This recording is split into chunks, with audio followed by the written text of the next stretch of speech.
ചില വിദ്യാർത്ഥികൾ പറയാറുണ്ട് എനിക്ക് പാഷൻ ഒന്നുമില്ല. പക്ഷേ അവരോട് ഒരു ചോദ്യം ചോദിക്കട്ടെ. സച്ചിൻ തെണ്ടുൽക്കർ ജനിച്ചപ്പോൾ പാഷൻ ഉണ്ടായിരുന്നോ? AR റഹ്മാൻ സംഗീതത്തിൽ പാഷനുമായിട്ടാണോ ജനിച്ചത്? അല്ലെങ്കിൽ അവർ സ്വയം വളർത്തിയെടുത്തതാണോ? ഇന്ന് സോഷ്യൽ മീഡിയയിൽ നിരന്തരം കേൾക്കുന്ന ഒരു വാക്കാണ് ഫോളോ യുവർ പാഷൻ. അത് കേൾക്കുമ്പോൾ പല വിദ്യാർത്ഥികളും ചിന്തിക്കും, എനിക്ക് പാഷനില്ല, അപ്പോൾ ഞാൻ എന്ത് ചെയ്യും? അവിടെയാണ് ഏറ്റവും വലിയ തെറ്റിദ്ധാരണ. കാരണം പലരും കരുതുന്നു പാഷൻ എന്നത് ഒരു ദിവസം കൊണ്ട് പെട്ടെന്ന് ഡെവലപ്പ് ആകുന്ന എന്തോ ഒന്നാണെന്ന്. പക്ഷെ യാഥാർത്ഥ്യം ഇതൊന്നുമല്ല. സൈക്കോളജി പറയുന്നത് പാഷൻ എന്നത് പലപ്പോഴും തുടക്കത്തിൽ ഉണ്ടാവണമെന്നില്ല. അത് അനുഭവത്തിലൂടെ വളർന്നു വരേണ്ടതാണ്. ഒരു ഉദാഹരണം പറഞ്ഞാൽ, ആദ്യമായി സൈക്കിൾ ഓടിക്കുമ്പോൾ ഭയം തോന്നും. പക്ഷേ ദിവസങ്ങൾ കഴിയുമ്പോൾ അതൊരു സന്തോഷമായി മാറും. കരിയറിലും ഇത് തന്നെയാണ്. ആദ്യം ക്യൂരിയോസിറ്റി വളരും, പിന്നീട് ഇൻട്രസ്റ്റും, അതിനുശേഷം സ്കില്ലും വികസിക്കും. അതോടൊപ്പം ആ മേഖലയോടുള്ള ആത്മവിശ്വാസവും ഇഷ്ടവും വളരും.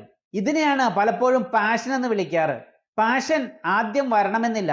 പലപ്പോഴും പ്രാക്ടീസിനും എക്സ്പീരിയൻസിനും ശേഷമായിരിക്കും പാഷൻ ഡെവലപ്പ് ആകുന്നത്. അതുകൊണ്ടാണ് എനിക്ക് പാഷനൊന്നുമില്ല എന്ന് പറയാൻ പലപ്പോഴും വിദ്യാർത്ഥികളെ പ്രേരിപ്പിക്കുന്നത്.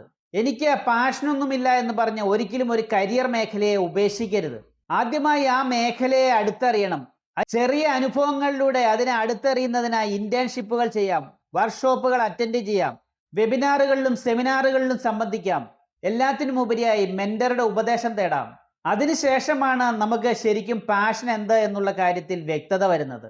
ഒരു വിത്ത് നട്ടാൽ ഉടനെ അത് ഫലം തരില്ല. വെള്ളവും വെളിച്ചവും വളവും പരിപാലനവും കിട്ടിയാൽ മാത്രമാണ് അതൊരു വടവൃക്ഷമായി വളരുന്നത്. പാഷനും അതുപോലെയാണ്. അത് കണ്ടെത്താനുള്ള യാത്ര സ്വയം അറിയാനുള്ള യാത്രയാണ്. ആദ്യം അവനവനെ തന്നെ തിരിച്ചറിയാൻ ശ്രമിക്കുക. പാഷൻ എന്നത് കാത്തിരിക്കേണ്ട ഒന്നല്ല, അത് വളർത്തിയെടുക്കേണ്ട ഒന്നാണ്.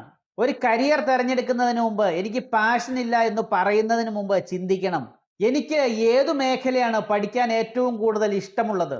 സമയം പോലും മറന്നുപോയി ഞാൻ ചെയ്യാൻ ഇഷ്ടപ്പെടുന്ന ജോലികൾ എന്തൊക്കെ ആയിരിക്കും? കാരണം അതായിരിക്കും ഭാവിയിൽ നിങ്ങളുടെ പാഷനായി മാറാൻ സാധ്യതയുള്ള മേഖല. ആ മേഖലയെ ഞാൻ പഠിക്കാനും അറിയാനും തയ്യാറാണ് എന്നുള്ള ഒറ്റ ചോദ്യം മതി നിങ്ങളുടെ ഭാവി മാറ്റാൻ കഴിയുന്ന ആ സുദൃഢമായ തീരുമാനത്തിലേക്ക് എത്തിച്ചേരാൻ. ഈ വീഡിയോ എല്ലാ വിദ്യാർത്ഥികൾക്കും അവരുടെ മാതാപിതാക്കൾക്കും ഷെയർ ചെയ്തോളൂ. കാരണം ഒരു ശരിയായ ചിന്തയ്ക്ക് ജീവിതം തന്നെ മാറ്റിമറിക്കാൻ കഴിയും. നാളത്തെ വീഡിയോയിൽ നമുക്ക് പരിശോധിക്കാം, ആപ്റ്റിറ്റ്യൂഡ് എന്നാൽ എന്താണ്?